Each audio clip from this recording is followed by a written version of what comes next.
Okay, ladies and gentlemen, I'll make it 6 o'clock, so we'll start the meeting. Welcome to the Planning Committee on this cold Wednesday evening. First of all, again, can I just make sure people have got the phones off so they're not ringing while we're doing the business. If the fire alarm does go off, it won't be a drill. So if we can all exit, please, by the door to my left or the right and down the stairs. Can I remind members and members of the public that the meeting will be streamed live on a webcast from the Council's website.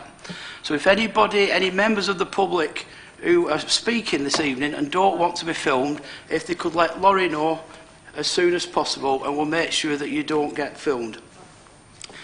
Okay, we'll start off by first apologies.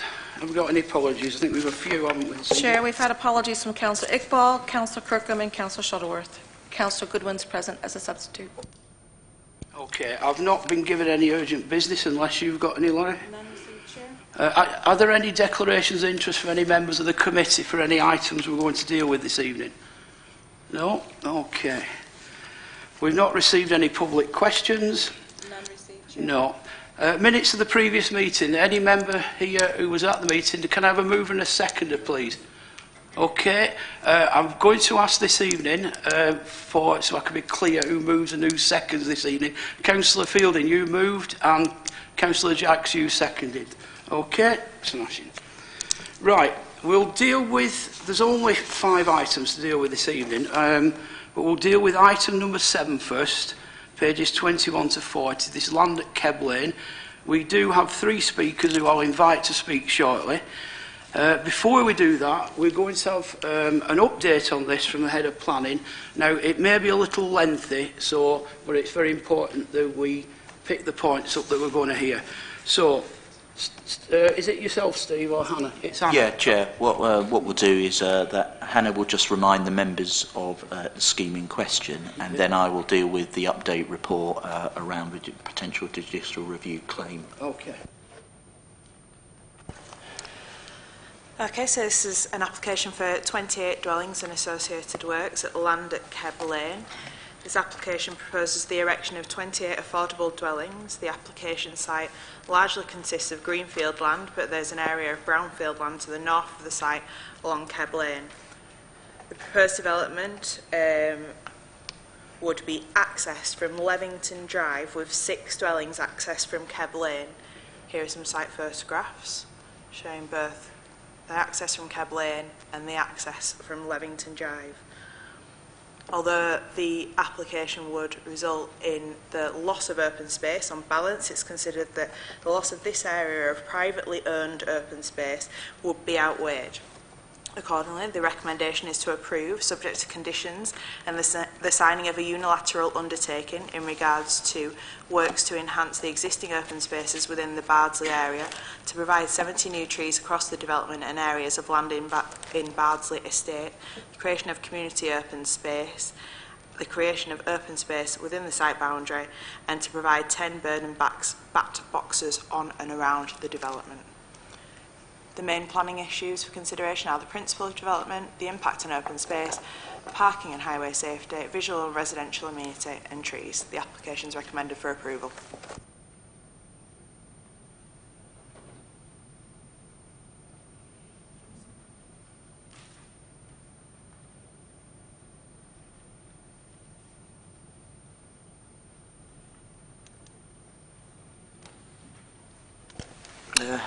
Evening, everybody. My name's Steve Irvine. I'm the Head of Planning and Infrastructure. As the members will remember, the members were reminded to approve this application at the Planning Committee on the 20th of September, subject to the conditions and the unilateral undertaking Hannah's very kindly outlined.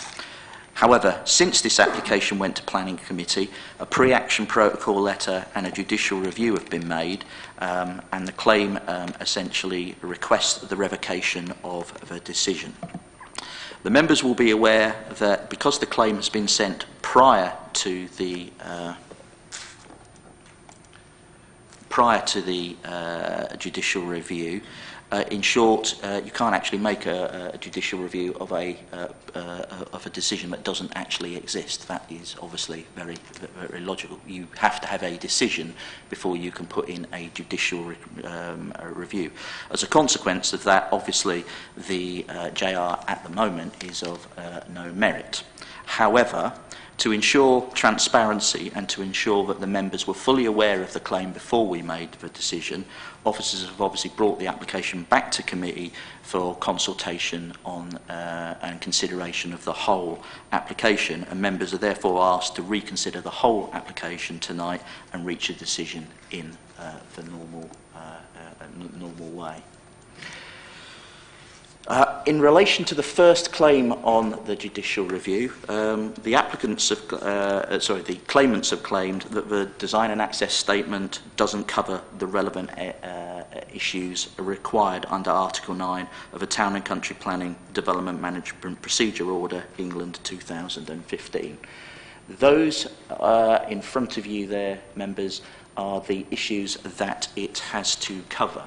You will see in your report that we clearly outline all the various elements of it by quoting directly from the document in question, and come to a view that those particular reasons are not particularly strong. In particular, I would raise the members' attention to point C, which obviously claims that there's no policy position explained.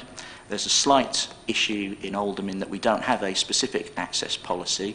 Our access policies are actually contained within Policy 9 and Policy 20, which deal with design and amenity implications, but it is clear when you look at your report that that was clearly covered and taken into account in the design and access statement in question. The applicant has also argued that we have to state, you can see in Part D, that any application has to outline what consultation has been undertaken and on what issues it deals with and the outcome of that. The position on that is very straightforward. Contrary to the claimant's grounds, the section doesn't require non-statutory consultation of what took place. What it simply requires in a design and access statement is it states whether any consultation took place by the applicant in relation to access and what account the applicant took into account of it. You will see in the document marked full planning application that it was explained what consultation took place with the local community, what it revealed, and obviously what account the applicant took in it. And indeed, attached to Appendix 2 of your update report, you will see there is a clear statement clearly showing what issues were raised and the way it was taken into account. The final issue, the point on the bottom, is to explain how specific issues which might affect the access to the development have been addressed. Ultimately, what the claimant is claiming is that a number of detailed points have not been dealt with within the design and access statement. However, the point is that that's not actually the role of a design and access statement. The role of that is to preempt and deal. It's not designed to preempt or deal with every possible argument that an objector may subsequently raise against a development proposal. Those proposals will come forward and be addressed through the statutory consultation process and consideration by the council in the normal way. Indeed, that's part of what we do here at Planning Committee. To the contrary, what a design and access statement is proposed to do is explain how the proposal works, how it responds to the site constraints, and its purpose is really to enable how development proposals are understood. That's confirmed in the PPG and specifically in that statement there, which as you can see, and I've obviously added emphasis for the members to look at, it quite clearly says what a design and access is for. It says clearly it's a concise report, it's to provide a framework, it can aid decision making, it is proportionate, but it shouldn't be too long. It's fairly clear that it's not designed to cover every eventuality. Our conclusion on the design and access statement is therefore that it's covered by the various documents submitted by the applicant, and as a consequence the threat of judicial review on that is without merit. even if the members considered that such a breach was going to occur, it is, I'm afraid, technical in nature. This is because, as you'll be aware, having listened to the various arguments on this before, the objectors' arguments have been thoroughly considered and taken into account. In particular, the members will note that obviously the first application was deferred, as the members will remember, and it was deferred, as you'll remember, specifically to deal with car parking and access issues. They'll see that the planning statement submitted as part of the application included additional information on highways matters, and in particular express reference to the development plan policies in question. The members will be aware that all the information was available on its website, that objectors were given the opportunity to respond to the application through the statutory consultation process, that the objectors' responses were obviously summarised in your reports, that a presentation was given on behalf of residents to the committee hearing which sets out the residents' concerns in respect to parking and access, that Councillor Raymond was given an opportunity to speak against the proposals. Unlike the applicant, he wasn't restricted to a 3-minute slot for his presentation. He wasn't interrupted during the grounds of claim, which you can see from the video that we have, and that there was an opportunity to debate, and indeed there was a quite heated debate thereafter. The members clearly listened to those concerns, clearly engaged with them, and Councillor Raymond asked him a number of questions on that presentation. We were asked to clarify various points. There was no objection from the highways engineer, and that the formal advice was given by our officers based on the information placed there, and that there was a resolution to grant permission, which was therefore made in accordance with the various permissions. What that shows is that overall it is really difficult to argue that it's hard to see how any further information in the design and access statement could have possibly led to a different result. You can see from all that information that there was plenty of opportunity to engage, plenty of opportunity to get the points over. In terms of the specific parking issues raised by the complainants, the complainant argues that in Levington Drive it will prevent large the parking issues in Levington Drive will prevent large vehicles from passing, that they will affect smaller vehicles' passage and cause conflict and tension to residents who park near this address. Officers' response is that the carriageway in front of the claimant's home, 28 Levington Drive, is 14.2 metres wide. This will allow adequate room for vehicles to park outside the properties in Levington Drive whilst allowing access into the development. The local highways officer does not consider that there will be any conflict between users of the main access and those drivers parked legally nearby, regardless of disability. The Highways Authority is unaware of any person with a particular need to park directly outside of their property as a result of disability, and furthermore there are no orders for disabled persons parking in place in the vicinity of the new access. In terms of the Keb Lane issues, the applicant argues that there's demand for parking on Keb Lane, which means parking is restricted using a single lane on the side of the road nearest the proposed Keb Lane properties, and that this will, and I quote, disturb access to Keb Lane properties. Highways engineer view is that Keb Lane is 6 metres wide outside the proposed dwellings. Any vehicle parked outside the new access would reduce the carriageway to 4 metres. Vehicles will still be able to reverse onto Keb Lane from the new access because the combined footway and carriageway width will total 6 metres, which is the minimum required width for vehicles to reverse. The final point raised is about the two-way parking that you can see there. The claimant has not stated how that constricted traffic flow will disturb access to Keb Lane properties. It's stated that there isn't a two-way traffic flow along this stretch of Keb Lane due to parked vehicles, and that vehicles have to let one another go. If that's the case, then that will continue to occur and will continue to happen. There's no highways information or evidence that suggests that constricted traffic flow will occur and will affect adjacent properties. Equally, there's no evidence to suggest that it will result in the severe cumulative impact, which, as you know, is the only reason you can turn down highways issues. Finally, the other issues that have been raised are obviously there in front of you. You can see quite clearly in your report that officers feel that there's no grounds to those. In particular, the argument that the council refused to consider access issues based on that long list that I've just given you would appear to be very difficult to sustain. Clearly, the members can see exactly what happened at the meeting. There's a video available to the public which anyone can view. And overall, we don't consider any of those particular reasons to have any strength for the reasons set out in your report. I appreciate, members, that that's a very long introduction, and I apologise for it, but there was obviously a lot of information within the judicial review, and hopefully that gives you a slightly clearer position of where we are on that. Officers are, again, recommending the matter for approval, but obviously that will be for you to decide once you've considered all the points raised in this meeting. Thank you, Chair. Okay, thank you, Steve. As I said, we have 3 speakers. We have an objector, the applicant and a Kep Ward councillor.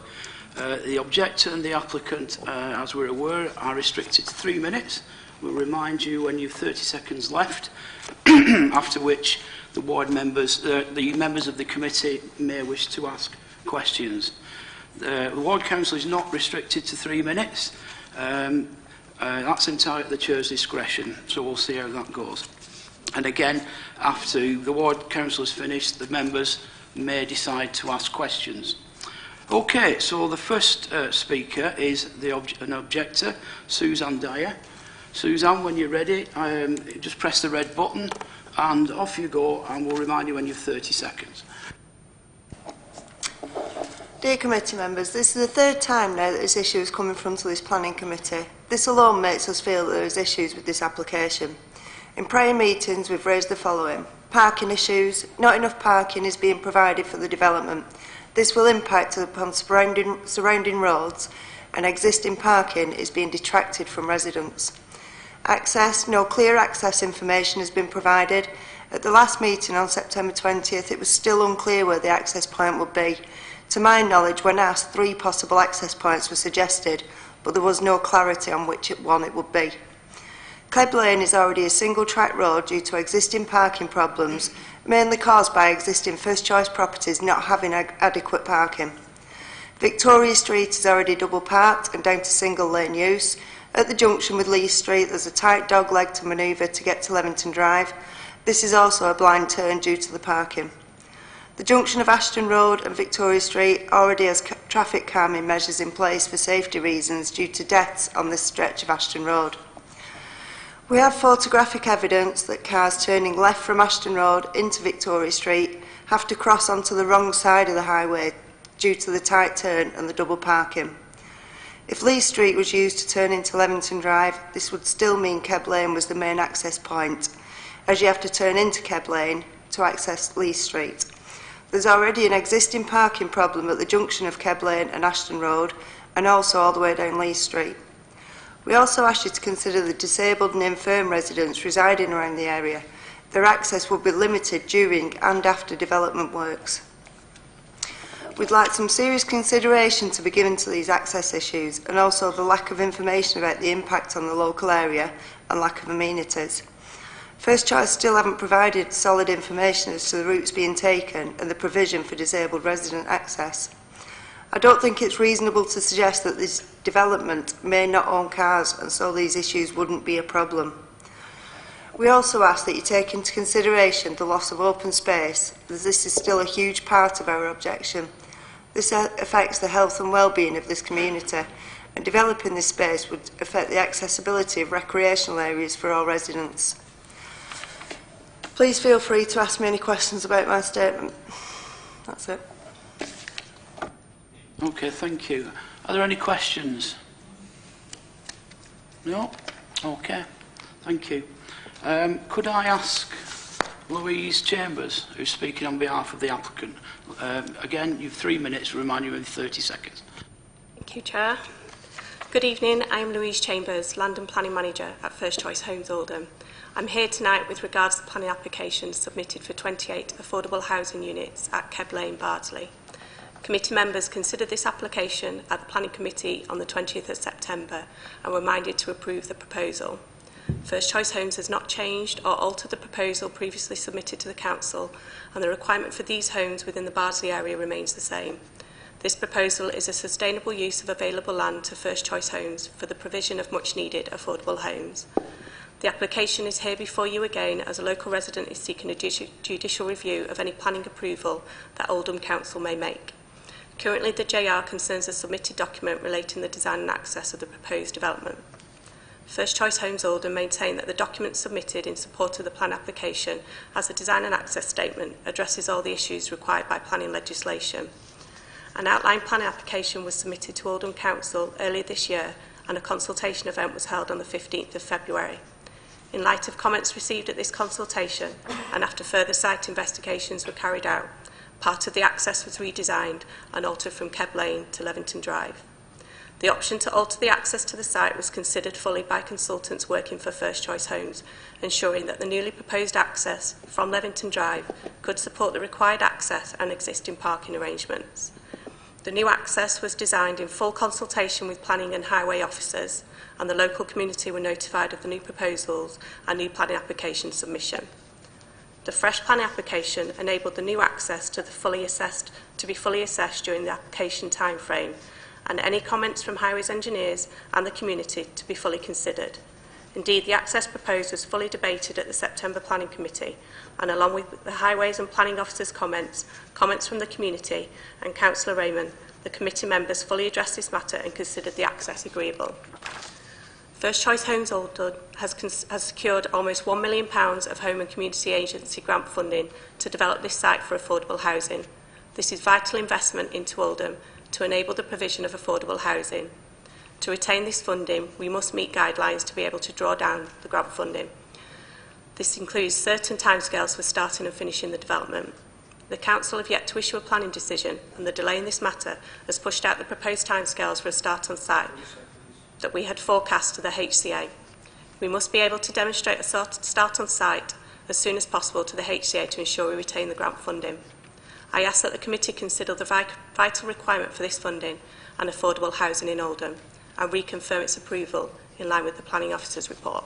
Thank you. Okay, any questions? Councillor Blythe. Can you just clarify for me which First Choice Home properties? Is it Merlin Close, Levington and Middlefield? Are those all First Choice Homes? We do hold a lot of stock in that area on those streets, yeah. Well, I mean, they were built as yours originally. They were transferred across from the council, so Yeah. I believe there was social housing, yeah. Right, that's all right. Yeah.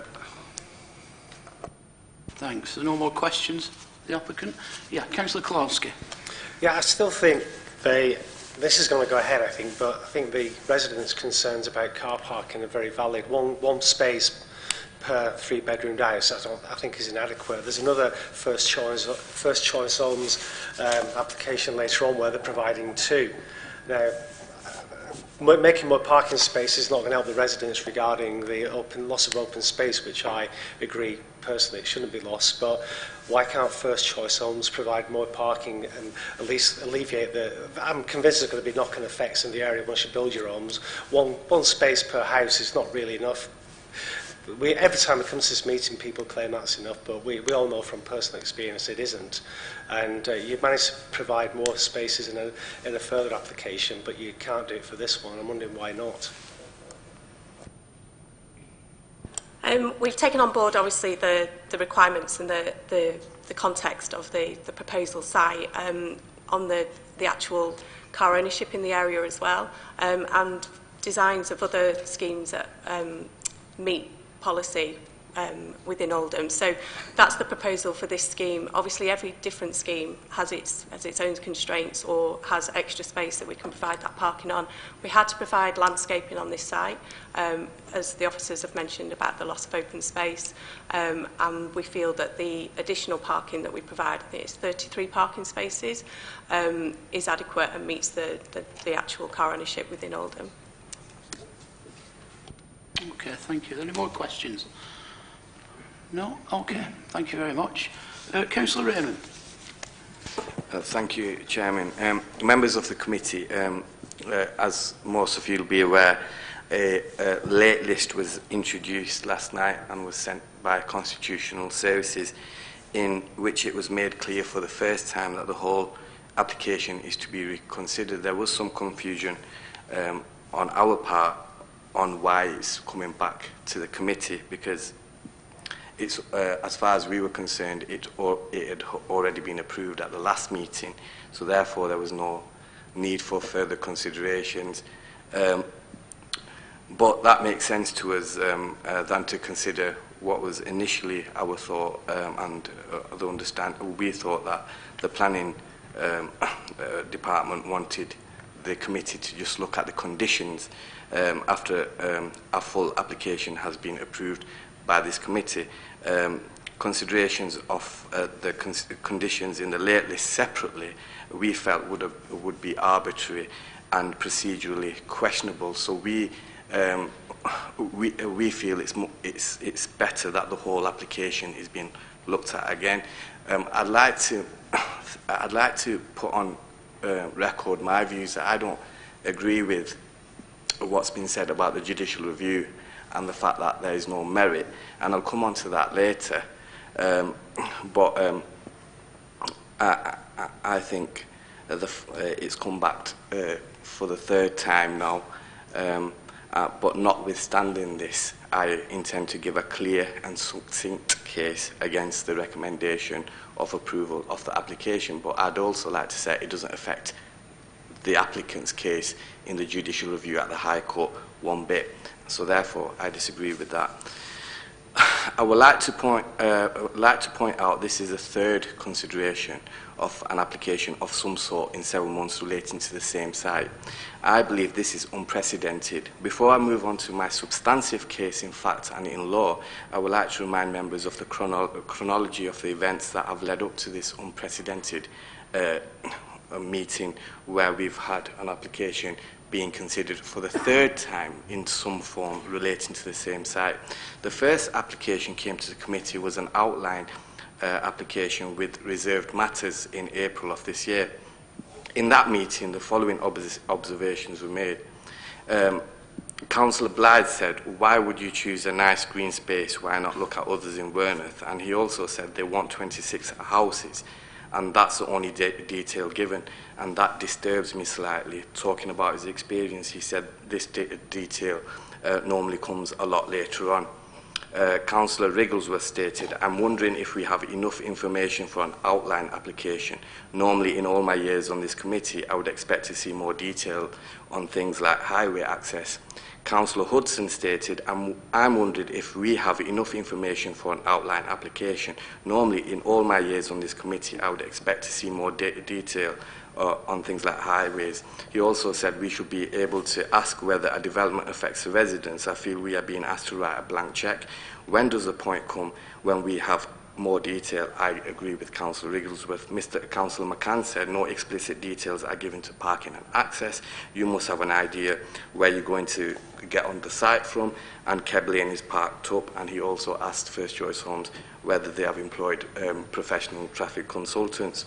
The Chair, Councillor Bashwood, stated it's clear there's a lot of uncertainty over this application. We would like more information on access. For these reasons, the decision was that a decision shouldn't be made immediately, and this application should be deferred while more details were brought forward. First Choice Homes then applied again with a full application, with the makeup of the committee not dissimilar to what we have today. It's almost identical. In September 2017. This was a new application.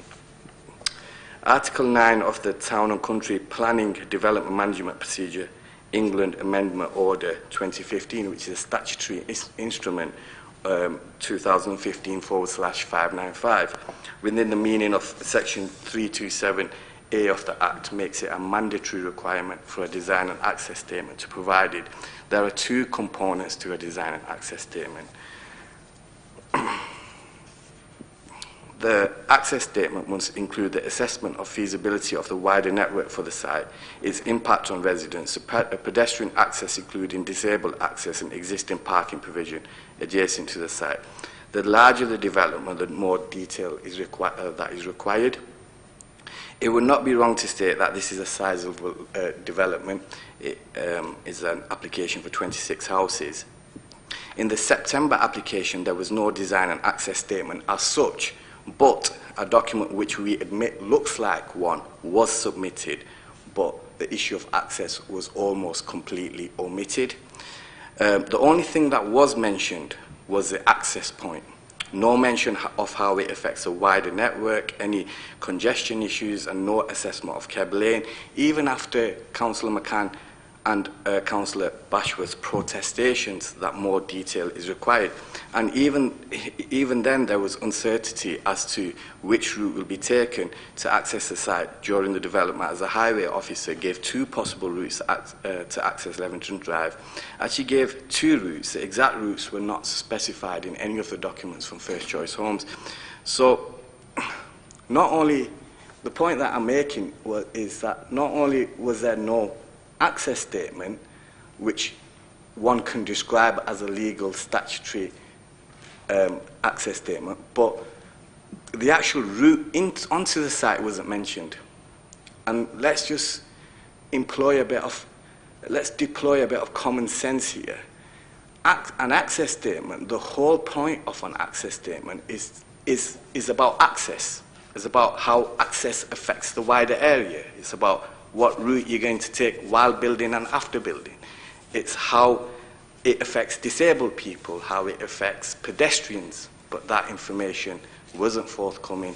The onus to provide that information is not on the local authority. I understand that the local authority has given lengthy representations on how this is a feasible development due to the access issues. The onus is not on the local authority to give that information. The onus lies with the developer, and the developer has not given sufficient information. And if you look at their design and access statement, or what they call a design and access statement, it does not resemble anything like what an access statement should look like.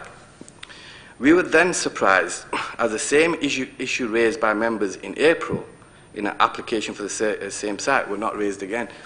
But I do understand that there could be genuine reasons for this. There could be genuine reasons why people change their mind.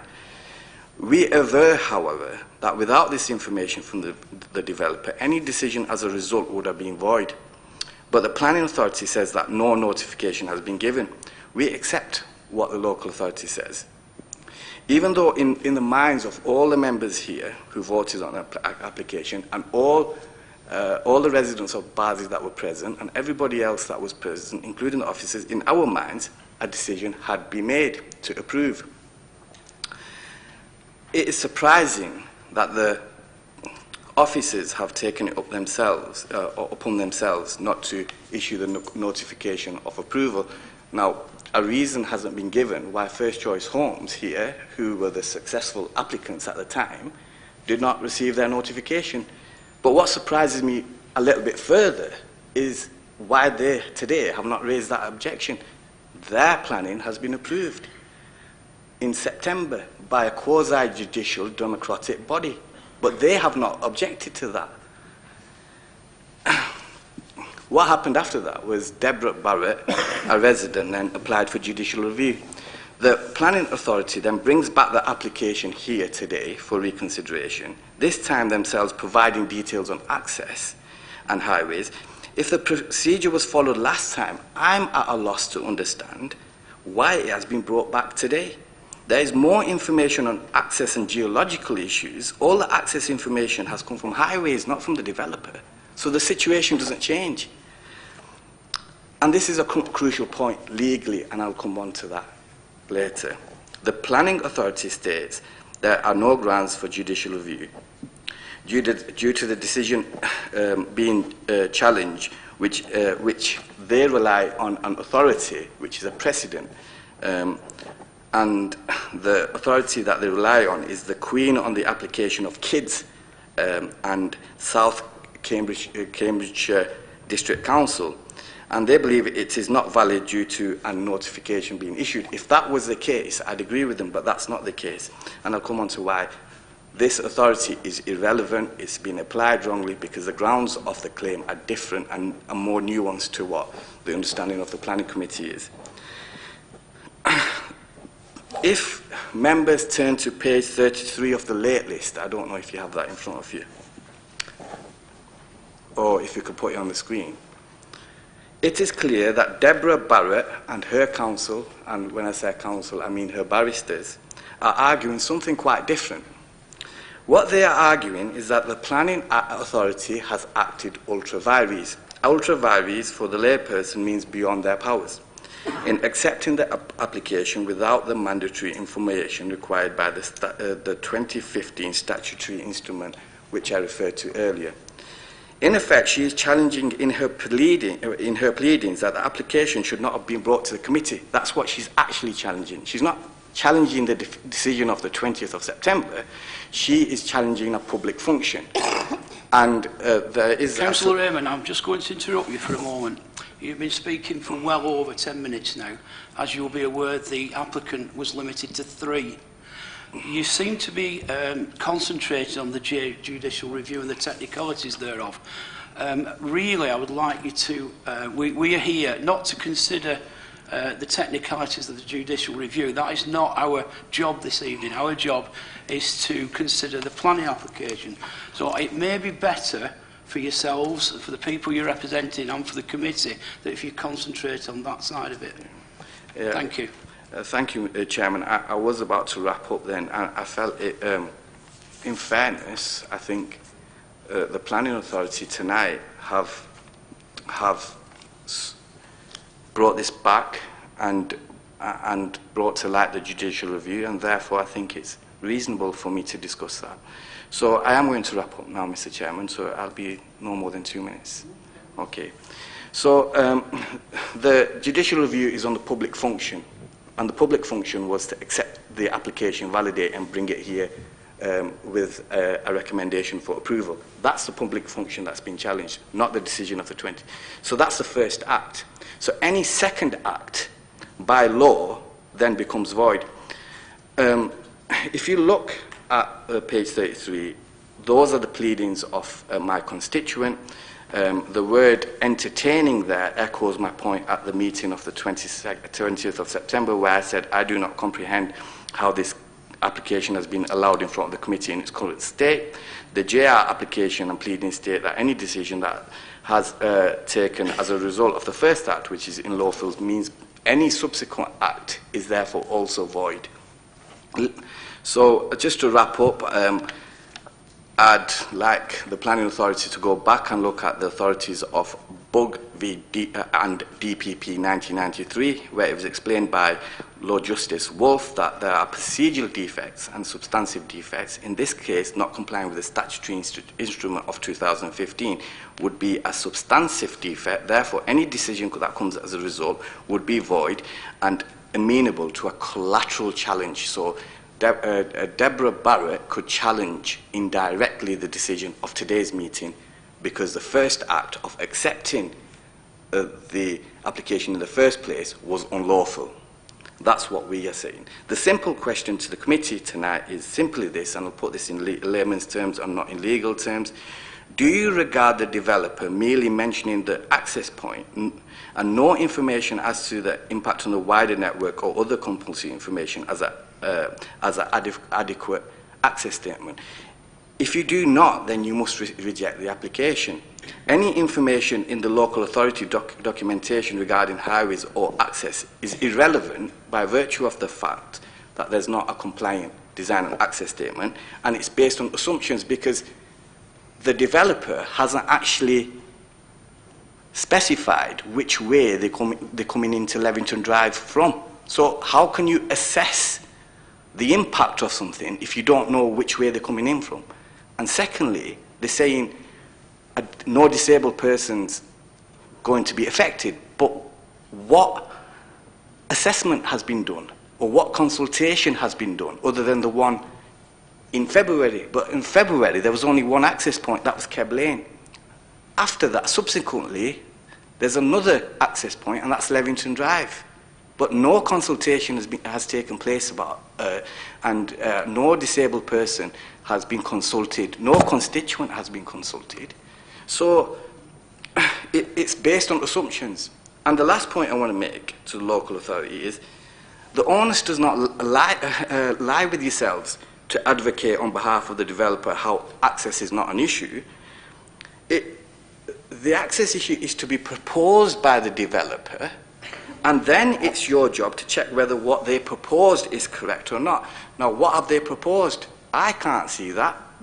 My respectful friends who are voting on this, they don't know that because the developer hasn't specified that. So you're basing it on assumptions. Why is the local authority making assumptions on something that's not specified? And the second point is, why is First Choice Homes not aggrieved by the fact that a decision made in your favour is now back being reconsidered again? I find that slightly odd.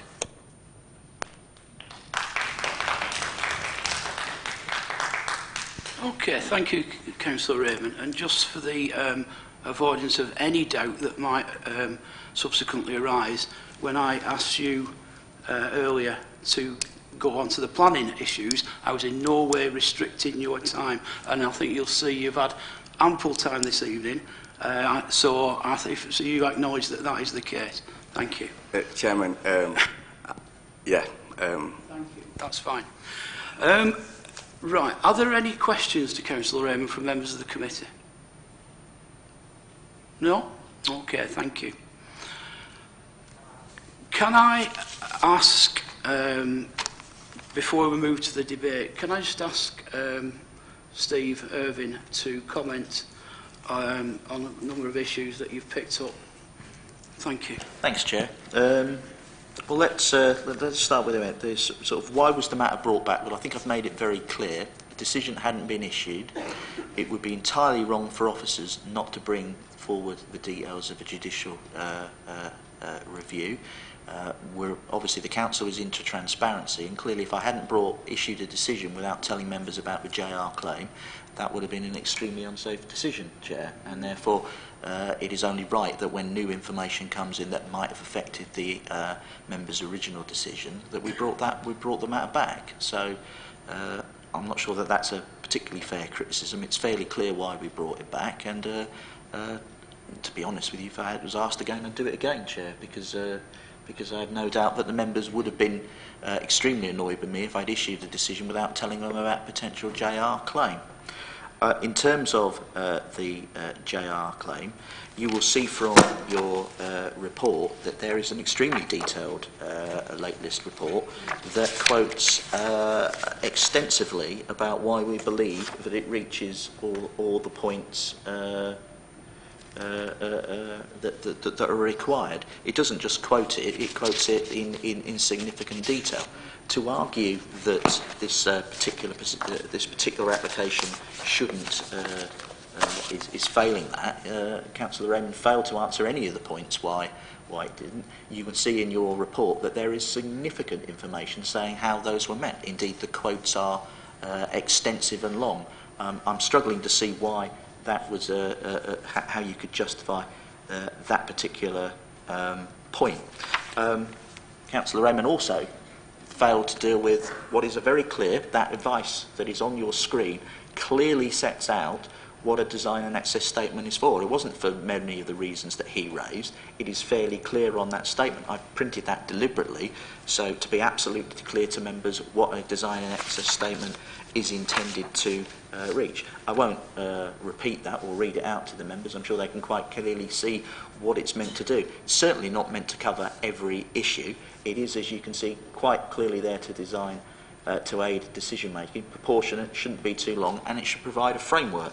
That's the point I made in my introduction. It's the point I'll reinforce at this particular decision. And as I also said, so again I apologise members for repeating this, but the issue is, even if there was a technical failure on that, the fact that we considered at length the various reasons that I brought up there, so again I don't want to bore the members by going through it again, but you can see how much consideration was taken on these particular matters.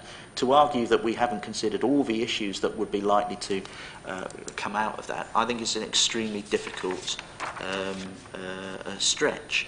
The reason why a wider transport statement hasn't been brought forward is very simple. We don't normally require it for such a small development of this size. Clearly, the bigger the development, the more you would look at wider development areas. But we have looked, as you've seen, on the various issues raised by the applicant in their judicial review claim. And again, if the members want me to go through any of those points about why we don't feel that any of those points are acceptable, I can do if required. Again, I'll particularly draw your attention to the fact that the applicant is claiming that the council has refused to consider access issues. I'll be blunt and say I consider the opposite. We've considered it. I suspect the members are somewhat getting weary of talking about the access issues of this particular site. I really don't consider that there's any issue there in question. Clearly, I'm happy to take any questions, Chair, after the debate, but I certainly don't think that for the reasons set out on our report, that the JR has much merit. Okay, thank you. Okay, it is open for debate, and clearly this is the third time we've heard this. Well, it actually isn't. It's the third time we've heard an application on this site. As we'll be aware, the first one was an outline application. A number of members have been mentioned in Councillor Raymond's speech, myself included, that we asked for information, quite rightly too, because there wasn't a great deal of it. However, the second application that we considered was a full application with all that information there. And whether people disagree with our decision or not, the fact is it was there.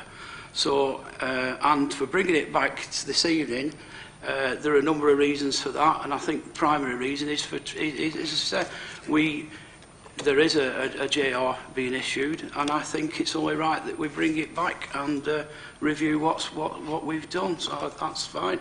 I've got two hands up. I think I saw Councillor McCann first, and then Councillor Hudson. Councillor McCann. Oh, sorry. Thank you, Chair. It's the second bullet point, Chair, which Steve might want to answer, and it also appears on page 11 of the rather weighty document we had, and it's about the consultation. And for clarification, my take is that following public consultation on the FCHO original plan, they changed the access details as a result of that consultation, but basically all the other details in the main on that application stayed the same. So to me, the second application actually was the change in access and roads rather than number of houses, type of houses or anything else. Am I correct on that? You are, Councillor.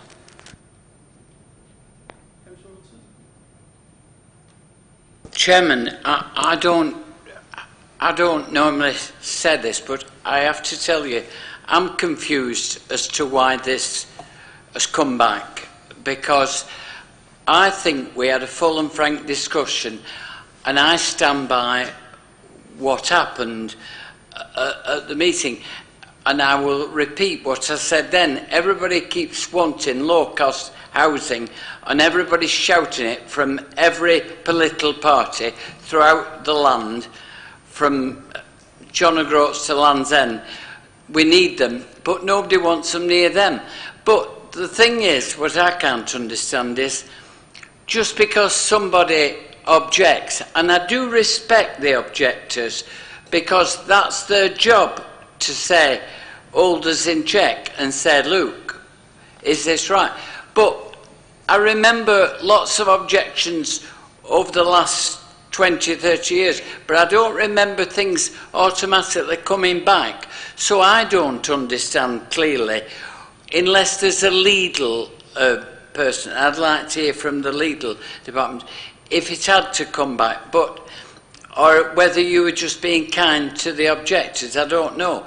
But I don't understand why it came back at all, because we're encouraging everybody to bring everything back, and we'll be discussing the same thing. We'll never get any planning done in the whole of the country if we do that. Okay. Yeah, I was just going to ask, I didn't know whether to ask Steve or Alan. Alan, can you answer that, please? Yeah. Yes, Chair. Normally when we get a judicial review request or application in relation to a planning application, the decision notice has been issued. So obviously you've made the decision, the planning permission's been issued. We couldn't bring it back in those circumstances because the decision notice has been issued. In this case, the decision notice hadn't been issued because there was a requirement for a Section 106 agreement.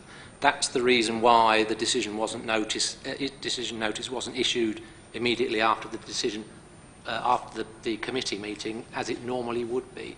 So you had the opportunity on this occasion, because the decision notice hadn't been issued, to bring it back for members to reconsider it to address the issues that were in the judicial review application.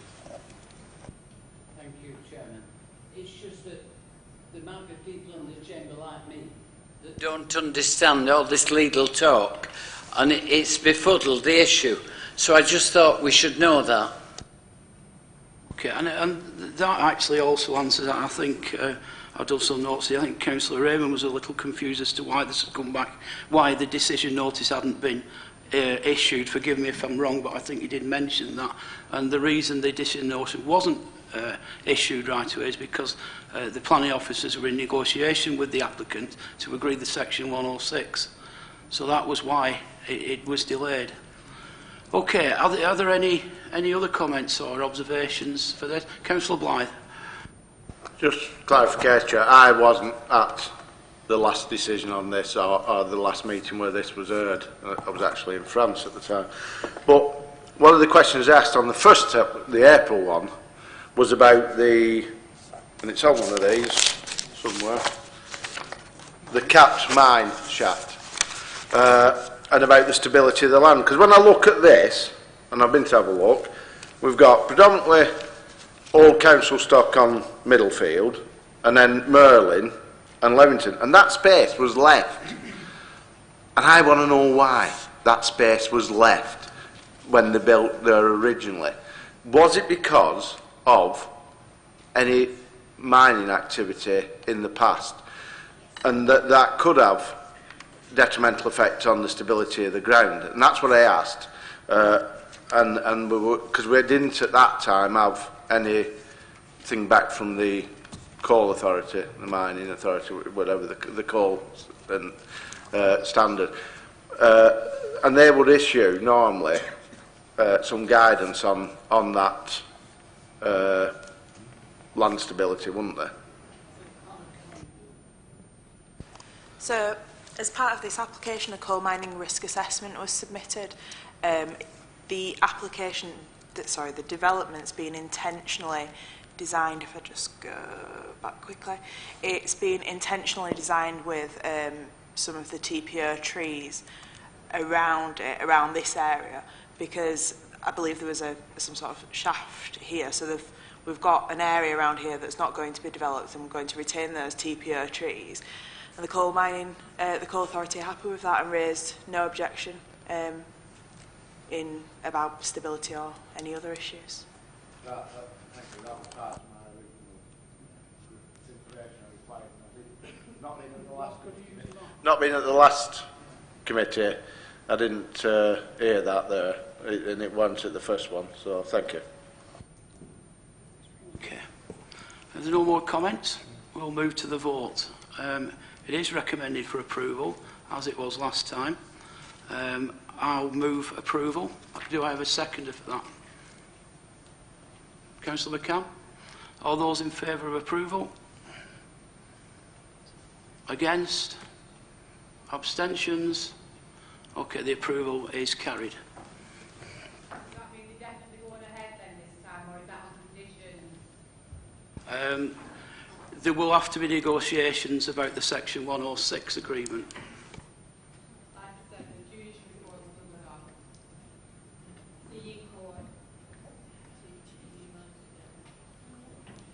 that. Okay, we'll just take a few minutes and then we'll move on to the next item, which is item number 6, pages 9.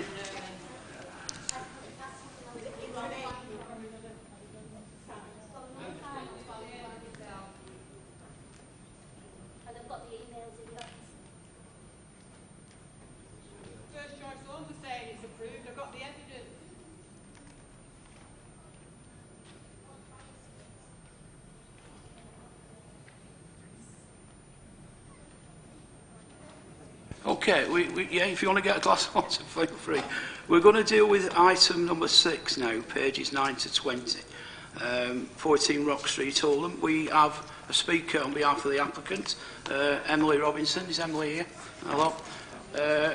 Before we do that, Hannah, is this one yours? Yeah. Thank you.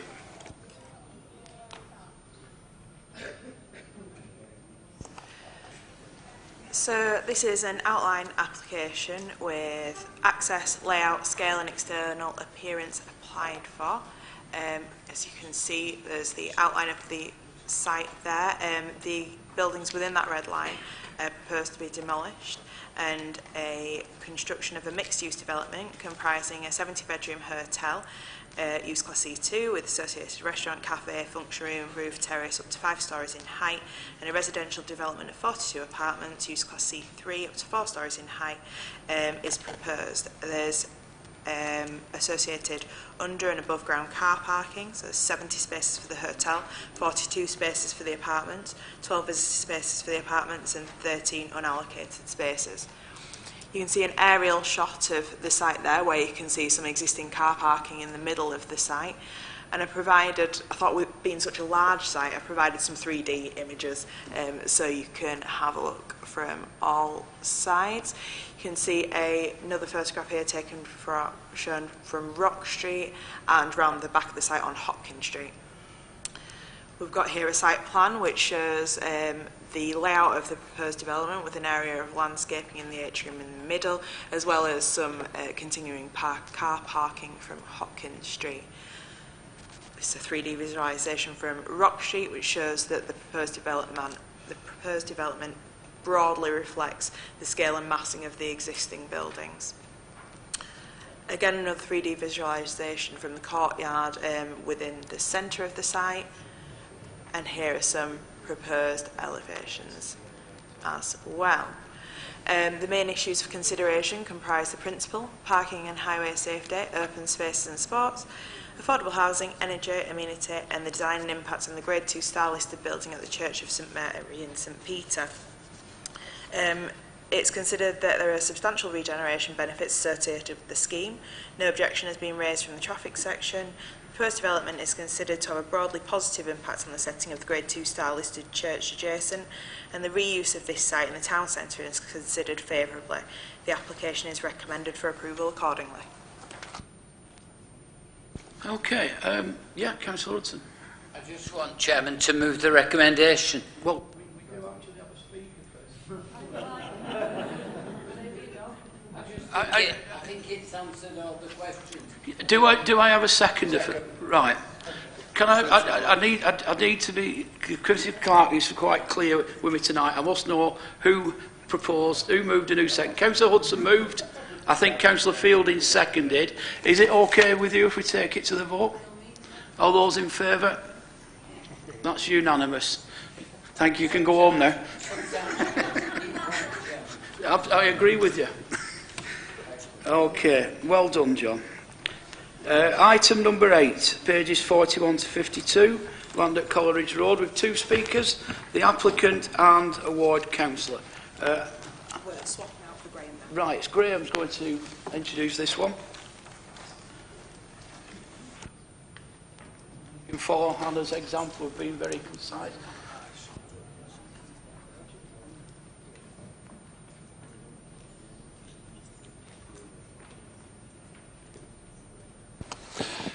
Thank you, Chair. This is an application, as you can see, for 49 dwellings. It's an affordable housing scheme, similar to the application we were discussing earlier on, for first choice homes. This is the site. The site is at towards the northern end of Coleridge Road, close to the junction with Whippenden Road. As you can see from the location plan, this is a primarily residential area. And you can also see on the application site indication there roadways and car parking areas and garages. These were originally part of the site when there were 3-storey blocks of flats on there, so there is an historic residential use on that site, although it is presently vacant.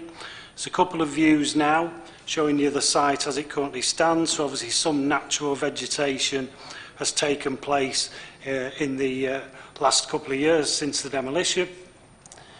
This is showing you the site across Coleridge Road. So you can see there are traditional two-storey houses and three-storey blocks similar to those that were demolished on the site.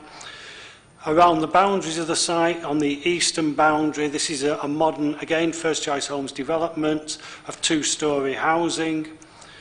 This is the secondary junction, so there'll be an access off Coleridge Road and from Stevenson Drive at the back. Some large properties on Ripondham Road. This is the back boundary, so they're quite well set back from the site. So this is the development site itself, Coleridge Road at the top of the plan, as you can see, Stevenage Drive at the bottom, so there'll be an access road linking the two. There are various properties proposed, all two-storey apart from at the bottom left-hand corner, there's a pair of semi-detached bungalows. They're in blocks either of semi-detached or blocks of 3, 4 or 5 on the site. Some of these buildings have accommodation in the roof space. I'll put these two in because one element of concern is about landscape and loss of trees. There are a small number of trees on the site, but as you'll be able to see from this slide and from the next slide, a lot of proposed landscaping, new tree planting on the site, far in excess of what's there at the present time. This would be the street view from Coleridge Road. Now the properties are actually at a right angle to the road, but effort has been taken in the design of the properties to introduce features onto the street frontage. So as you can see, there's interest there, architectural interest, and also you see the landscaping that's proposed on there, which should be a significant improvement on the site as it stands. These are just another couple of views actually from within the site itself, showing you the mix of house types, and we've got a couple of quick slides of those as well. So there's a lot of interest in there in terms of the design. Again, mix of materials, so there's some red brick in there, and there's some more buff colours, and they reflect the properties that are also already in the area. So again, standard house types. These are three-storey properties. They've got additional rooms in the roof space, standard two-storey property, and the bungalows that are in the corner of the site. So in principle, this is it's a previously developed site. All the buildings have now been removed, but there is clear indication on the site, hard standings remaining from the previous use, so it falls, as I say, into that category. It's a site that's previously been found suitable in the strategic housing land assessment for future housing development. We had one letter of objection from a neighbour asking whether the site could be retained for open space, but there's quite widespread consultation with the local community, and that's not an issue that's been generally raised, but it doesn't serve much purpose in that. It's very undulated. It's not, other than dog walking, serving that purpose. As you saw from some of the details, the layout gives some visual interest. There's a mix of property types and layouts. I'm aware, obviously, from your earlier discussions about concerns about car parking. On this particular site, each of the properties has at least one space, and again, from the layout, it's quite clear that if visitor parking was required, there's plenty of space on street which wouldn't cause any obstructions either to the residents or to any visitors. Trees and ecology, there's been our arboricultural report with the application. Again, that indicated that none of the trees on site were of high quality, but nevertheless they will be replaced by a more comprehensive landscape scheme. Bat and bird surveys were carried out. Again, no indication that there are any particular issues with this site, although there will be a condition, or you'll see a condition requiring bat boxes to be incorporated into the development. In terms of technical considerations, the site has been subject to an investigation of any contamination, and measures will be put in place to deal with that. In terms of drainage, a scheme has been submitted which will provide for storage on site so that prevents runoff during peak periods, and so therefore United Utilities are happy with that scheme being put forward. So we think all the issues in terms of this site, it'll obviously contribute towards the borough's housing land supply, it'll contribute positively towards affordable housing provision, and there are no other material planning considerations against the development. Just to clarify again, similar to your previous application, what committee have been asked to do is to resolve to grant permission subject to those conditions and subject to the completion of a unilateral undertaking, a Section 106 agreement, which would require measures for the provision of the affordable housing to be detailed and obviously to ensure that that would be kept for the future. Thank you, Chair. Thank you. Thank you very much for that. Okay, so we've got Natalie Blackstone. Natalie, 3 minutes, Natalie. We'll remind you when you're 30 seconds. Good evening. My name is Natalie Blackstone and I work for First Choice Homes in Oldham. I'm here this evening to speak in support of the planning application for the construction of 49 affordable family homes on the land at Coleridge Road in Shawver. First Choice Homes manage the housing register on behalf of Oldham Council. A large demand has been identified for 2 and 3 bedroom properties in Shawver, and this scheme has been developed in response to this demand.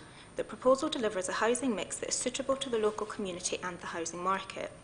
National planning policy states that there is a presumption in favour of sustainable development, where housing needs and demand should be met in sustainable and accessible locations, and where possible on brownfield land. The land at Coleridge Road has been previously developed and was occupied by blocks of flats which were demolished in 2012. Developing this site for affordable family housing represents an efficient use of a previously developed site and presents an excellent opportunity to establish a new image and identity for Shawver. This site is a key gateway site at the entrance to Shawver off Ripperden Road and is well serviced by a network of local transport links and amenities, making it a sustainable location. The proposed development will have substantial economic and social benefits and will assist in meeting the Council's regeneration objectives by improving the local environment in an established residential area and by contributing to activity and the use of local services. Each new dwelling will benefit from private amenity space in the form of rear gardens, and each dwelling will have at least 1 car parking space, with a total of 59 car parking spaces proposed throughout the development.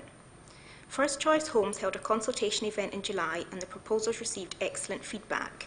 To date, First Choice Homes has received over 15 early bird expressions of interest from local residents, many of whom are young families wishing to get their first step onto the housing ladder. The affordable family homes at Coleridge Road will be made available in a mix of tenures, rent to buy and affordable rent. These are to give people a wider choice of owning or renting their own property.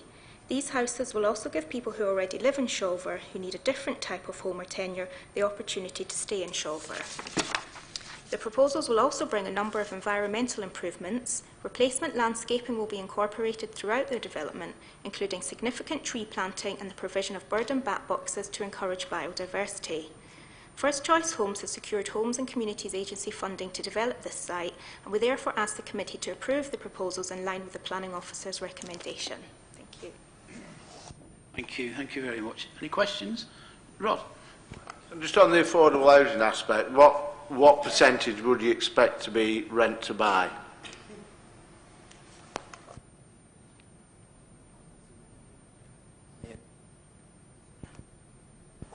So all the properties will be rent to buy apart from the 2 bungalows and the 8 cottage apartments. Any more questions? Thanks. Okay. Councillor Alexander. Again, you don't have 3 minutes, but in the interest... I'll be quick. Thank you. Thank you, Chair. The proposal is for 49 affordable family homes comprising 22 bedroom and 29 3-bedroom properties. The scheme includes 41 rent-to-buy homes and 8 affordable rent homes in the form of 2 bungalows and 6 cottage apartments. First Choice Homes has worked closely with the Council in developing the proposals, and the development supports the Council's strategy of creating housing that meets the aspirations of residents and supports sustainable growth through the design and mix of the scheme. The site presents an opportunity to establish a new image and identify for Shawver. It is close to the gateway to Shawver from Ripperden Road at Coleridge Road, which will have a significant impact through its position and design quality. The site is in a highly sustainable location. Ripponden Road forms part of the main highway network and carries frequent bus services to Oldham and Manchester. The site is also within walking distance of local service and community facilities. The proposed development integrates well with the wider character of the area and will deliver appropriate dwelling types in a sustainable location to assist in meeting the needs and demands of the borough's urban and rural communities. The proposed development will provide a much-needed affordable family housing and provide a more affordable route to home ownership. The scheme will provide high-quality housing whilst also actively promoting training and local labour opportunities. The proposed new homes will help improve the health and well-being of the individuals and families and will help people and families to access sustained education, training, employment and contribute to the society.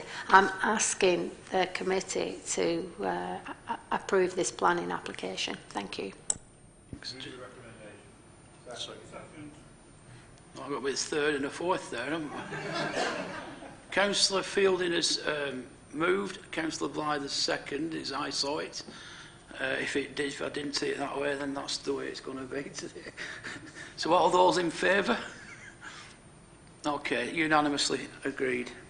Thank you. We have item 9 now, another First Choice Homes application. Acre Lane, Durka. Again, we have the applicant and ward councillor speaking.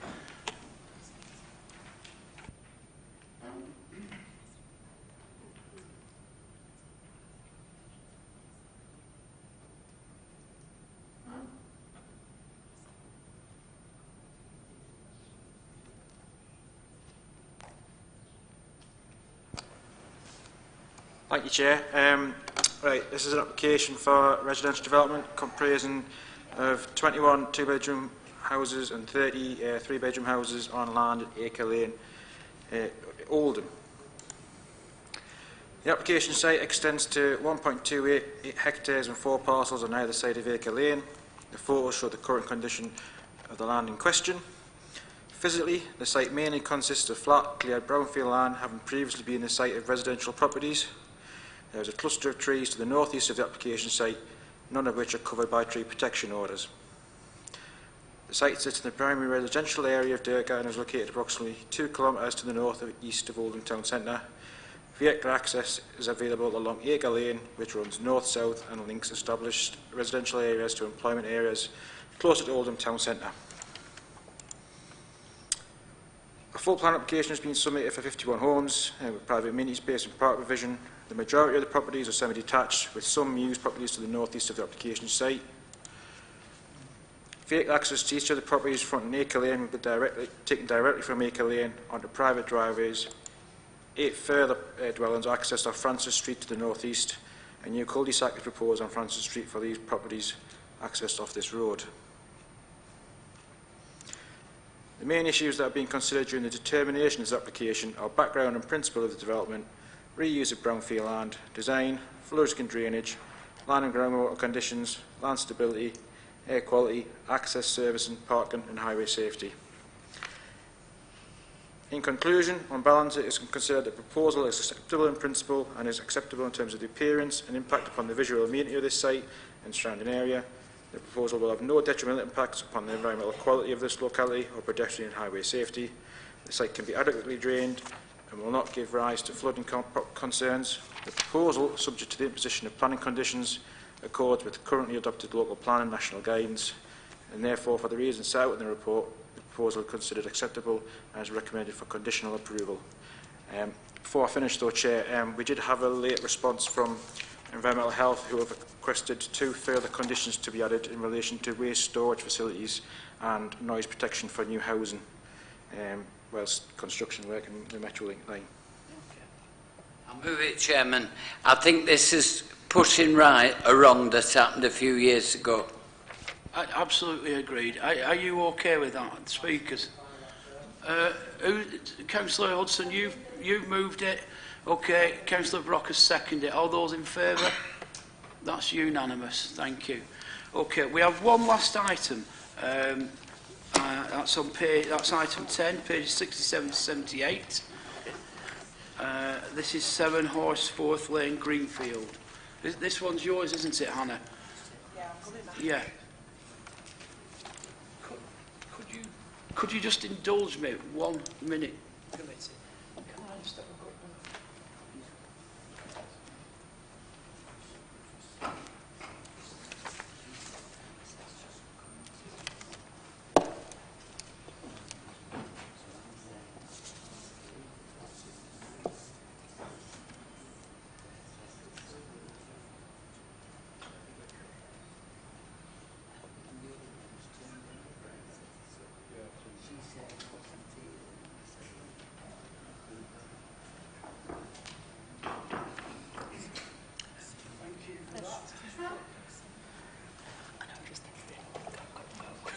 Okay, thank you. Hannah.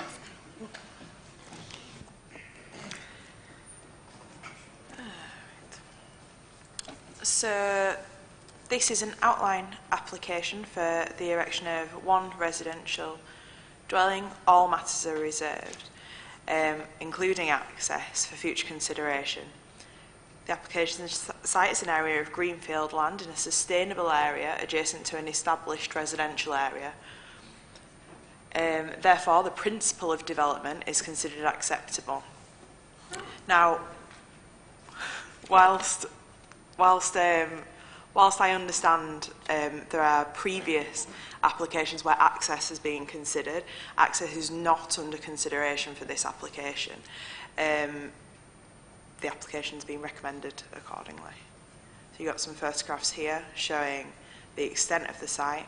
The applicant has a garage that sits outside of the red line of the application site, but they've indicated that they're going to keep that, but it's not for consideration under this application. The main issues to consider are the principle of proposed development, the relationship with the street scene, parking and highway safety, public open space and trees. Okay, thanks. Yeah, we have two speakers on this first. So we have Andrew Boardman, who is that yourself, sir? Who is an objector. Mr. Boardman, if you'd like to start, we'll remind you when you've 30 seconds. Okay, thank you. So my name's Andy Boardman. I'm a resident on Horseforth Lane. As you've probably seen, the proposal's got no detailed content other than the location on the lane and the dimensions of the plot. Unfortunately, the map that was provided, that was just shown, is inaccurate. It's incorrect. The map that's included with the report is also incorrect. And if I could just point out that the garage on that plot doesn't belong to 7, it belongs to Noon Sun. No, it belongs to Noon Sun. So it's not even for consideration for it to be demolished because it's not part of that plot. Okay. So because matters are reserved, there's not a lot really that we can object to, but what we'd like to talk to is basically some items relating to the principle of new build development on the lane, because it'd lead to overall number of dwellings increasing, and that would then lead into issues of traffic, pedestrian safety, as was raised on the previous application that was rejected, admittedly about 20 years ago, and the size of the plot and its proximity to the neighbouring properties. Now, we've looking at the report, it says it's nevertheless considered that the site is of sufficient size to accommodate an appropriately designed dwelling. And as I said, I've got concerns about that because the maps that have been used are not accurate. They give a misrepresentative view of what the location's actually like. Buildings are missing on both maps, different buildings in each cases, and in particular that garage on the corner of the plot. Just bear with me, sorry.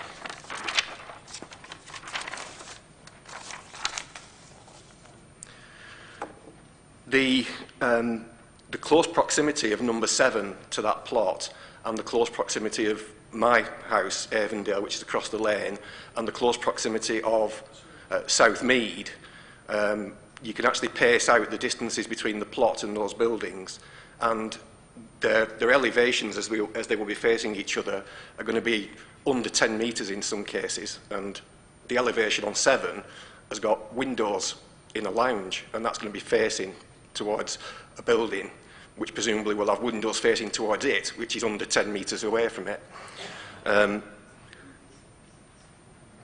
In terms of my issue, I have a drive that faces that plot, and it's necessarily quite wide, because at that point the lane is only 3.8 metres wide. So in order to swing into my drive, it has to be a very wide drive. Because of that garage, the only place that a drive could go is below the garage, and I believe, because I've paced it out, that you could never have a drive more than 5 metres wide at that point.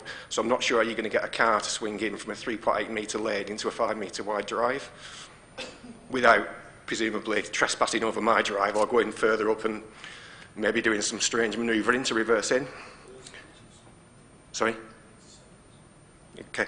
The other thing that I'd like to point out is that whilst the highway engineer has commented that the addition of one dwelling will not significantly generate any traffic to the detriment of highway safety, that does directly contradict what was said by the inspector when the previous planning application appeal was rejected, when the inspector said that the proposal would have an adverse impact upon pedestrian safety on Horsforth Lane and Manchester Road. It's not unknown for cars to have to reverse back out of Horsforth Lane onto Manchester Road if they meet a car coming down, or for cars to have to reverse back up Horsforth Lane and manoeuvre into a slightly wider space in order to allow a car up from Manchester Road. Okay. Okay, thanks. Before, I think Councillor Alston wants to ask you a question. Or you want to speak later. Yeah, Mr Bowman is correct. The map isn't very good. And I'd just like to assure you, sir, that myself, I've had a look at it in greater detail. I don't rely on these maps, and I think many of the committee members would have either been there or looked at a more detailed map and using the ubiquitous Google Earth as well to virtually walk up the street. I think it's important to say that, because sometimes people will see us sat here not saying a great deal. We've spent hours and hours poring over these documents, so there's a lot of things we just don't need to ask. But you are right, sir, the map is not very good here, but you can rest assured that for myself, and I'm seeing nods round, that people have taken the time to find out properly. Are there any questions to Mr Boardman? No? Okay. Thank you, Mr Boardman. Can I invite the applicant, Mrs Morey, to speak? Okay. Yeah, when you're ready, and we'll remind you when you've 30 seconds left. Okay. Thank you for hearing my application. I've read all the neighbours' objections and would wish to state that the proposed dwelling will be a single storey built at the rear of the plot, and it would have minimal impact on any other of the properties. The plan you're referring to is not correct. I've got a letter from the council asking for another one at the scale of 1 to 1250 to be sent in. I sent 3 copies, 21st of September, and that's the one that's on your site, which is not the one that's on there. Just slightly confused.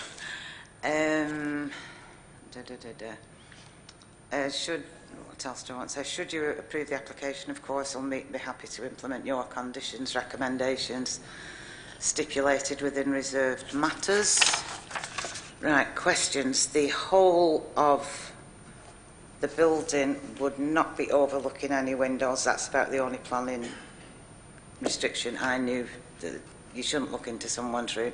It would be built behind the existing level of the house. It would be behind the garage on Southmead.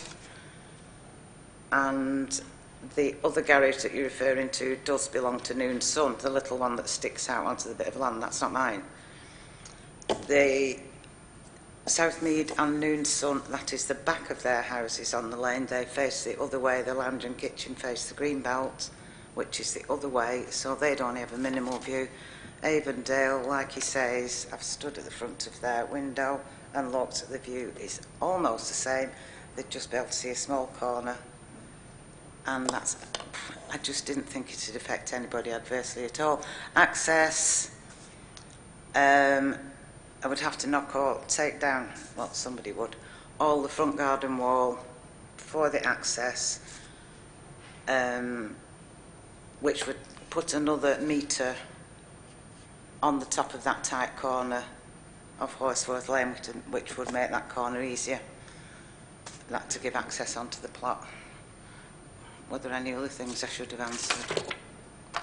Oh, I've lived on the lane for 30 years. I appreciate your access point. It's always been unlit. It's always been single-way traffic. I've lived there for 30 years. I've never heard of any accidents, bumps or any problems at all. You just have to be careful when you live in those conditions, I guess.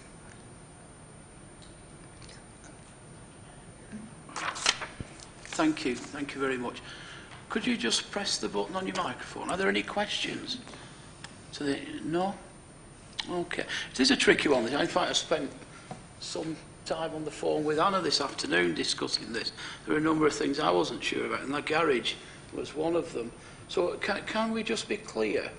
If we look at the map there, the garage, the larger garage that's at right angles, that one, yes.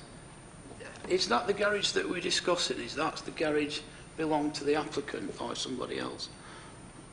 Do we know that? So it's totally out of scale, and you asked me to reissue another one, which I did. I do apologise. Sorry. Okay. So do we know? In fact, I'll ask the applicant because we're still in questions. Do you own that garage? Sorry. Yeah, I've seen that, Rod. I have, thank you. Is that was a red line? Yeah. Were they cutting the red line there? That's a garage. Yeah. Is that yours? No, it belongs to New. So I have seen the more detailed maps. No, it's fine. Thank you. Okay, thank you. Are there any other questions to the applicant? No? Right. Councillor Hudson. Yeah, I understood from the... so I can't talk about access because the officer explained to me doesn't count. So I want to ask a question. Because anybody that were around when we objected to the last one, which was many years ago, knows that it's not anything to do with Horsforth Lane, the access. It's to do with Manchester Road, where it comes out onto, and it's on a blind bend. And that's, I'm saying, if we can't discuss access tonight, which is key to this application, if anybody's been to see it, I can tell you, I know it off by heart, but I just went in case things had changed, because they're always changing. And I were a bit horrified, because there's more houses there than I ever remembered giving permission for, but I'm sure they all are there legally. But I just want to ask, if we pass this tonight without access, when do we come to discuss it? And when can we make our points? Because what the residents will object to is not the fact that the person wants to, everybody these days wants to build something in the garden smaller and make some brass. I accept that. But what I'm saying is, there's a road safety aspect, and if you look what the inspector said many years ago, and I realise it isn't Wendy's fault because she weren't in that job, but I remember the man saying before that it's key to it, this access from Manchester Road. So I do want to know when we can discuss that, because that is the issue on this application. Thanks, Councillor Hudson. It's not that you can't discuss it. We can, we are, but it's not for consideration under this application. So, similarly, the objector raised some points about the orientation of the windows and what elevations would be where. Again, because we don't know that detail of design, because that would form part of a reserved matters application. So if you are minded to approve this application tonight, then a reserved matters application can be submitted, which will contain detail including access as well as all the detail. Through you, Chairman, Anna, I do understand what you're saying, and many before you have said the same thing, but I'll give you my answer. It's never worked out. Once we've approved it, When it comes to reserve matters, we've been told you've approved it and that's it. And I want to know at what point does a representative of the people get the chance to say it's crazy because of the access? Okay, John, was that a rhetorical question or an actual question? Well, it might be, but it's a fact. Yeah. I thought I wouldn't get the right answer, so I'd give it to give her a chance. Okay. Rod wants to speak. John wants to speak. Steve, you go first. Yeah, I mean, I think maybe I'll make a promise to Councillor Hudson. I would suggest that the members, obviously, if they might have concern about, we've heard from Mr. Bourman mentioning potential overlooking, we've heard the access issues, they probably would want this to come back to committee to consider those particular points. But they'd also like noting on the decision notice, I suspect, an informative saying that there are concerns about those particular issues and anything else that the members may choose to do in that. So if you're all right with that, Chair, maybe the promise which you made that we should just simply make sure that this case comes back to the committee so that they can consider it in due course at the reserve matters stage. If the members were comfortable with that, then maybe that's what we should do. Sorry, I'm not quite with you there. Just let Rod speak first and then we'll come back. Normally on an outline planning permission in past, and I've been on this committee a long, long time, it's always been about egress and ingress to the site. That was always. It's always been on, egress and ingress to the site. I've never done an outline where we haven't done that. That is predominantly what an outline is. So I don't see why we can't discuss it tonight. You can't have all matters reserved. Well, you can, but I mean, I won't be voting for it because I want to know what the egress and the ingress is going to be. And that's predominantly what it should be, because this could be sold with outline planning permission and then come back and we're building somebody up false hopes that they're going to build an house on here and they never go to get it, because when it comes to when it comes back, they're going to say, no, because you can't have it because of egress and ingress. So I think it really is making a fool of the system, even though you can do it. Councillor McCann and then Vita. I've got the original planning inspector's report from 1997, a gentleman called R.A. Sexton, BSc, TR, MR, TPI, etc. I've seen quite a few inspectors' reports, but this one really does have very strong language in it about the access. It says, for instance, it's a single car width. The first 20 metres from its junction, narrow verges, it goes onto a 40-mile-an-hour road with a blind bend a bit up. There's no footways on it. It serves 14 dwellings, and then notably what it does say is that, say, in my judgment, it would be likely to have a significant impact on safety in this situation. That's one of the planning inspectors. And then he says, placing pedestrians in a hazardous position. The vehicles would either have to reverse out onto or wait on the classified Manchester Road until Horsforth Lane is clear. Both these latter courses of action are, in my opinion, fundamentally unsafe. Fundamentally unsafe. I think what he's actually starting to say is this should never be built on anymore. And then, of course, he goes on to actually expand on it, making it even more of a situation where an outline application is just not acceptable anywhere using Horsforth Lane.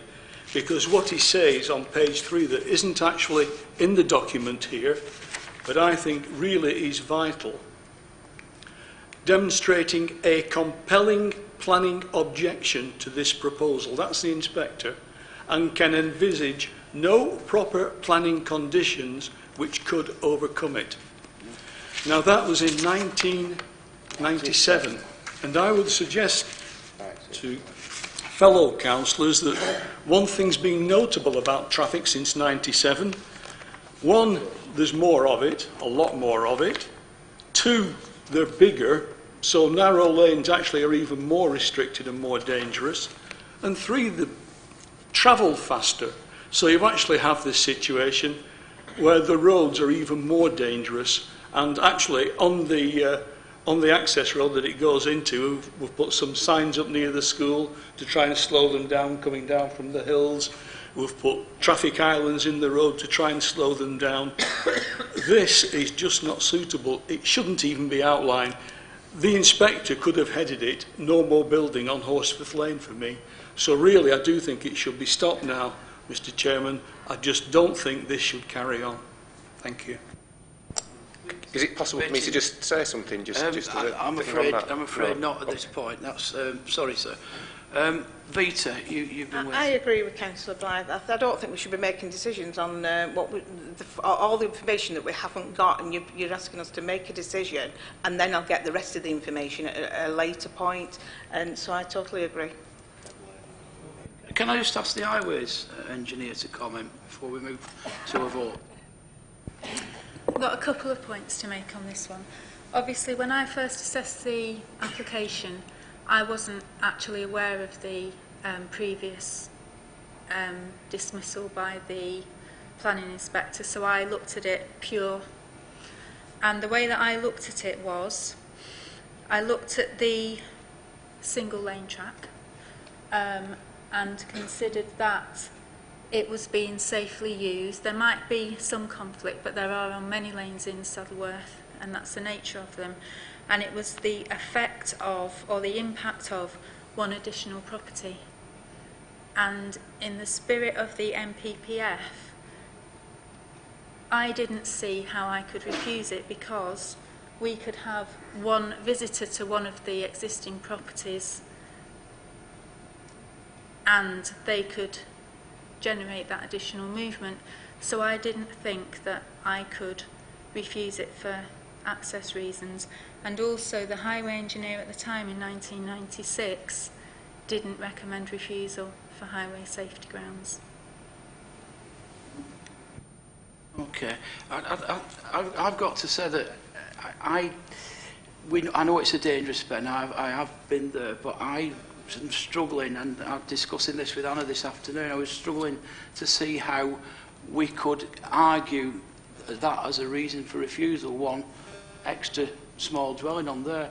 There's already a number of dwellings, but my main problem with that is the size of the plot. And I was minded to approve until I found out that that garage doesn't belong to the applicant. And I think what we're seeing here is a very small plot that theoretically you could get an house on that, but it's going to be stuck behind somebody's garage at the back of a garden, and I'm not sure whether that's what we want to see, particularly in a high quality area like this. Having said that, I'm at a loss to find a planning reason to justify that. I think, Chair, I just quote an inspector of planning, actually. I think, Mr. Chairman, I think I'd just quote an inspector of planning. I mean, I was quite amazed when I read it, the strength of his language, and the fact that of the 12 paragraphs on it, and the 12th he dismisses it, so it's 11 really. He actually spends most of it condemning the access on it, and he's not happy about the spacing, etc., etc. But the site that was mentioned in this was the one further down on the left, so it's a bigger site entirely, and you have a lot less shorter distance to travel up the one-track Horsforth Lane. So if anything, this is worse. It's a smaller site. It's a longer way up the lane. There's no turning right at the top. There's no turning circles. There's no rights at the top for people to turn round to go back in on a right-handed bend on it. Because if they do, they're on other people's driveways. So I really do think that actually, if the planning inspector was, I can only say it's one of the strongest reports I've read, refusing something, then I really do think that I would like to follow him and recommend refusal, Mr. Chairman. Okay, Steve, a quick comment on that, and we'll take a vote. Chair, I hear what the member's saying, and I absolutely get the point that they've raised, particularly around the size of a dwelling, which obviously has the impact that you would traditionally expect, loss of privacy, overlooking and all that. But you are specifically not allowed to consider layout, because that is a reserved matter. If you chose to bung in all those access issues that you have legitimately raised, and I have some sympathy with what you're saying, you can't refuse this application on that because that matter is reserved. The only consideration you have is, even if it's the smallest house in the world, all you're considering is the principle of residential on this site. The problem you are faced with is that site is entirely surrounded by housing, and therefore housing would be a suitable site on that. I absolutely appreciate what Councillor McCann is raising about the very strong position that's raised by the inspector. I suspect that would be carried through when someone puts in an application for residential. I can't really see personally how the access and the confines of the site make realistically a house to be developed. But that's not what you're considering today. You're considering purely the principle. I absolutely appreciate all the frustration the members have, but if you were simply to turn down an outline application on grounds that are already reserved, you would be in danger of making a decision that would not just unsustainable, but would potentially have cost implications for the council, because it would be unreasonable behaviour. I don't often read that out. This is only the third time I've ever had to tell the members, if you make that decision, it's unsafe. It would be unsafe for those grounds, and I urge you not to do that. But with all the points that I raised earlier, I'm absolutely clear that it's fairly clear that the members want this to be returned. They clearly want to consider those particular issues at a later date to make sure that they're considered, but you can't consider them now. I absolutely appreciate what the members are saying, Chair, but to make a decision on refusal and then try and tie it to access or layout issues or anything else that the members may reserved would be an unsafe decision. And obviously, if the members want to, they should maybe speak to Alan Legal, but I'm pretty positive that he would share my position on that, Chair.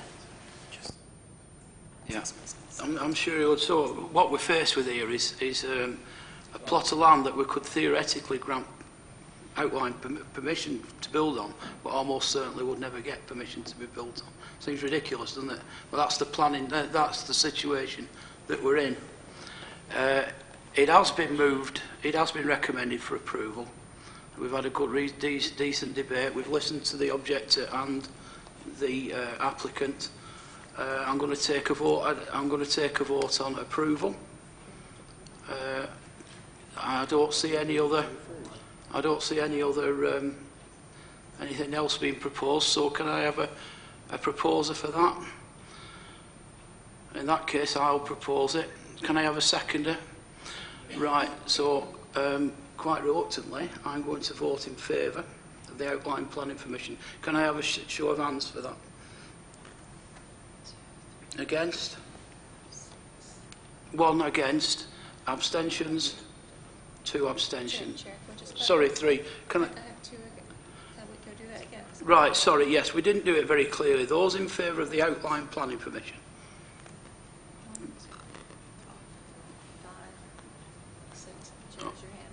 Yes, it is. Against? That's two. I think it's misleading the applicant to think we've passed it. When it comes back, people will have a different view. I completely agree with you. Abstentions? Two. Three abstentions. Okay, is that clear enough for you, Laurie? Have we got it though? Yeah. So that the outline planning permission is approved. However, there's a long way to go with that one yet. Okay, thank you very much for everybody. That's the last application. Can you please note the... it's just the one, isn't it? Yeah, sorry, Rod, just the one inspector's appeal. Rod? Can I just say, I attended a planning inquiry last week here in this chamber, and I felt very let down by our planning department. I would go as far as to say it was almost a dereliction of duty of the planning department, because I was the one that sat here, and I spoke to you on the Monday and turned up on Tuesday expecting to have some support from officers, and I had none. I didn't have a legal support officer. The traffic officer just reinforced the case against our decision, and the planning officer had no real history of the site. So the only person that was answering questions on behalf of the council was myself, and that was against a planning lawyer, a brief. So they just absolutely run circles round me, and I feel bitterly disappointed. Whether the planning officers are not they'd moved approval for the site, whether or not they did, I still feel it's a duty of the planning department to assist ourselves to defend our decisions. They bring them here because they can't decide. If everything's decided by a planning officer, there's no need for us. So I'd just like to register that. I just think it were very poor indeed. Not even to have a legal man sat outside of me to tell me what I could and couldn't say. Okay, Rod, a legitimate point. I don't intend to discuss it tonight, but what I would do is extend an invitation to yourself and anybody else wants to sit down and talk about this particular one and possibly the general principle and how we deal with these things in the future. I think it's the general principle of what happens in the future. We can't do anything about this one. It's done and dusted now. But what happens in the future, if this planning committee makes a decision against officer recommendation, what support does this committee get from the department? That's what I'd like to know. What I'll do, I'll give you an assurance that I'll set some sort of formal briefing up. Perhaps, I mean, it's always really difficult in it to get people together. We'll see if we can get an hour set aside sometimes. We'll invite the officers to explain the case to us. We'll discuss it. We'll at least we'll be fully briefed on what we do, and maybe we might be able to suggest to officers, this is what we'd like you to do, please, and they can, you know, if we can do that, we'll do it. We do need a strategy to deal with it. There's absolutely no doubt about it. I've sat before barristers, John's sat before barristers, and I've been absolutely torn to ribbons. Even when, and the last one was the that industrial estate. I won. Well, I'm just going to say. Well, we've won in the past. We won on JD. With the helicopter. As John knows, we've also had our share of winning, and I think we did have a really glorious victory once, and it was really good. But I remember the last one, and I still sting when I think about it. And it was that industrial. I don't think you were here. It was that industrial estate in Hollingwood. Chairman, remember? there's a group leaders meeting at which I can bring this up. Yes, please. Yeah. That's it next Tuesday, because it is a principle that affects all parties and everybody, whatever happens at the election. So I think this needs looking into as to what, because it is frightening. Please do bring it up. I'll, of course, yeah. I'll see Howard. And we will bring something as absolutely. Yeah, I suggest that we meet an hour or even earlier, an hour and a half before a planning meeting. We can all get here, or people interested will make the effort to get here before a planning committee. That would be the way to do it. You're right, but enough notice. Yes. Those who can't will make sure there's a briefing paper. Yes. Okay. Thank you.